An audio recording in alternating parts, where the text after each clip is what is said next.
This is hopefully a quick little video about tracking player analytics. I read somewhere that Unity Heatmapper was free at the moment, but I've yet to get it set up. I'll show you why, and I'll go through all the motions anyway.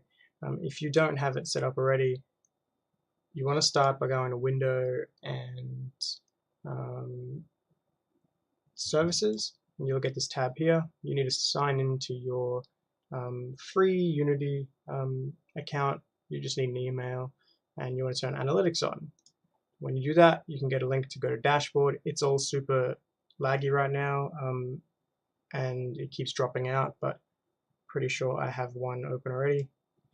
If you want to set up heat maps, I don't know if I'm going to be able to set it up today, or if it's going to stay free, but a fast track would be the Bitbucket account by Unity. This wiki page in the address here will take you to everything from signing up to configuring heat maps and fetching that data. So this is the part we can't do at the moment, and that is, so once you've downloaded this Unity package from the Bitbucket or wherever, you go to Unity and you should have this option here, and you just need to open raw data and heatmapper. I've got them open here. You've got the option to generate test data. So I think the best test for me would be this frames per second drop off. That lets you know where in the game the frame rate's dropping off, and it's just sending the same player position event, but also sending FPS as a parameter. So this is the best example for me, and you can see the script here. It's just, I mean, all you need to do is copy and paste this here.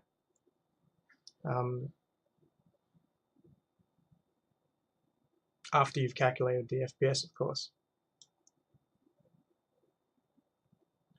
But this is going to generate something for us to use. Just make sure you purge before, just in case you had any other data that could muddle your new data. I'm going to generate that demo data. Then I'm going to go to heat map and reset and process, and that should add a heat map that I can go look at.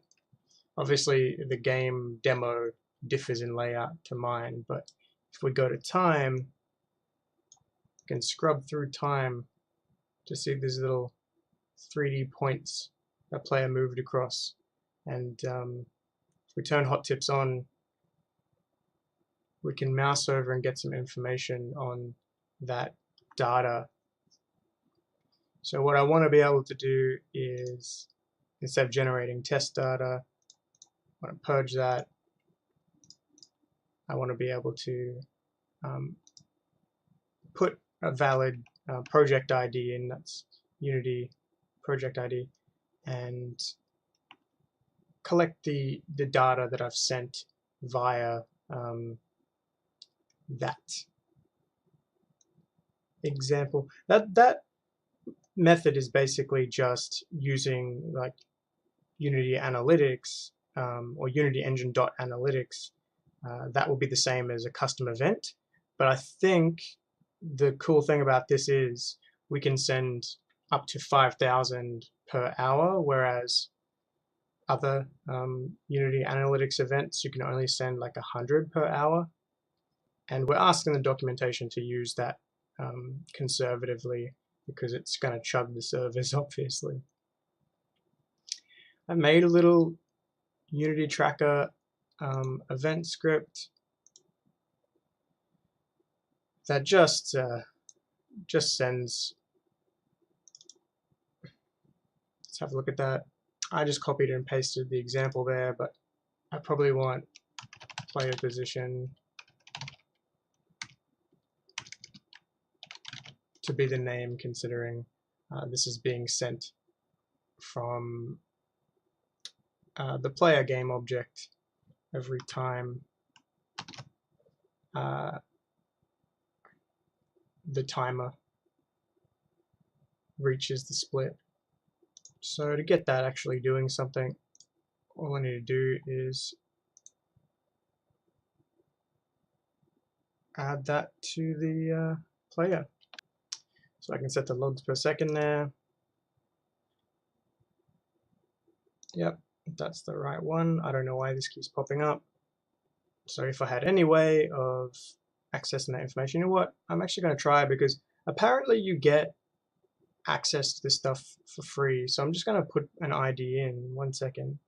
So if we go to the Unity dashboard, analytics, configure, we should, if the servers are working, get this project ID. Yeah, it's changed around a little bit. I can't get my raw data export ID to put in that field there until I pay for Pro. So I can't actually fetch data until I have a raw data fetch API key, because that's already populated my actual project ID. That's right, but I need to pay for Pro for that. I thought it was free. I don't understand. I wonder if I just play this, I wonder if it's going to send anything. Let's see. So it should be sending the vectors of the player position every 1 second.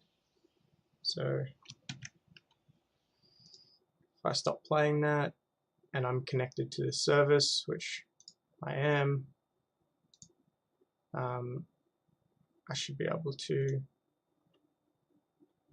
delete the local heat map data. If I go custom and I put the job start date in,